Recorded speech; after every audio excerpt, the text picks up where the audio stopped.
Crispy आणि चटकदार गव्हाच्या पिठाचे खारे पारे. आणि खरं सांगू, खाल्ल्यावर कोणी म्हणणारही नाही की हे गव्हाच्या पिठापासून बनले आहेत. सर्वात आधी एका भांड्यात 3 कप गव्हाचं पीठ आणि 1 कप बारीक रवा घ्या. त्यात 2 चमचे ओवा क्रश केलेला, 2 चमचे कलोंजी, चवीनुसार मीठ, 1/4 कप तेल आणि 2 चीज क्यूब्स किसून टाका. आता थोडं थोडं पाणी घालून घट्ट मळा. मगच खारे पारे क्रिस्पी होतात. 15 ते 20 मिनिटांनी छोटे गोळे करा आणि पातळ लाटा. आता पिझ्झा कटरने लांब लांब स्ट्रिप्स कापा.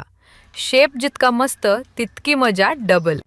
कढईत तेल गरम करा आणि मीडियम आचेवर सोनेरी होईपर्यंत फ्राय करा. तळताना जो क्रिस्पी आवाज येतो ना, तिथेच समजा काम परफेक्ट झालं. आणि बस, तयार तुमचे खुसखुशीत खारेपारे.